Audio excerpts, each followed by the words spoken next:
तर मित्रांनो, आता कमळगडाच्या अगदी पायथ्याशी आलोय आणि या ठिकाणी केवळ एकमेव एवढं घर आहे. हे डोईफोडे मामा इथे राहतात. यांचे 4 कुटुंब इथे होती.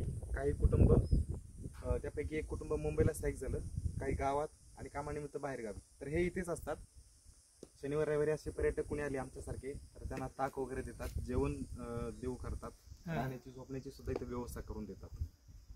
तर मामा, लाईटची वगैरे व्यवस्था नाही, मग कसं राहता तुम्ही? सोलरची व्यवस्था आहे. अच्छा. सध्या तुमची साऱ्या मंडळाने सोलर दिलेला आहे आम्हाला. अच्छा. आम्ही वैयक्तिक काही घेतलेलं नाहीये सोलर. हां हां. आणि मग मोबाईल वगैरे चार्जिंग करून आणायचं म्हटल्यावर दुसऱ्याच्या गावात खाली जायचं आणि दुसऱ्याच्या घरून आणायचं चार्जिंग करून.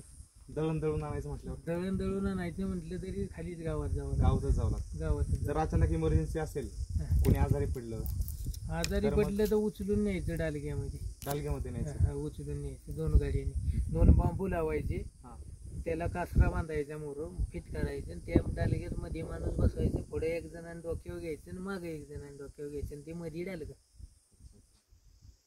गुरांची व्यवस्था आतमध्येच केली आहे का? गुरांची व्यवस्था आतमध्येच. बाहेर का बरं ठेवत नाही गुरं? बाहेर नाही, थंडी जास्त असते. अच्छा. आणि ते आम्हाला पूर्वीपासून ती सवय लागलेली आहे. जेवताना तोंड गुराचं दिसलं पाहिजे, त्याच्यामुळे ते सवय लागलेली आहे. आता खाल्ल्या भागात मी कसं आहे, तिकडे गुरं राहणारच मोकळीच, पाऊस असू न तर काही असू, ती अशीच बांधलेली असणार. वरनं काहीतरी थोडंसं शेत करणार, तसं आम्ही नाही. शेतबीत काही करत नाही. आमच्या म्हशी 8 वाजता येणार, सकाळी 7 वाजता सोडून देणार. तर कसं आहे ना मंडळी, आपली संस्कृती या मामांसारखी लोकच जपतात आणि ही परंपरा कायम ठेवली यांनी. यांची भावना अतिशय उदात्त आहे. चित्राबा देखील जेवताना आपल्या डोळ्यासमोर पाहिजेत, आपल्या सोबत राहिले पाहिजेत. भेदभाव नाही, बाहेर नाही, घरातच ठेवतात. त्यांना मुलाबाळाप्रमाणे जीव लावतात.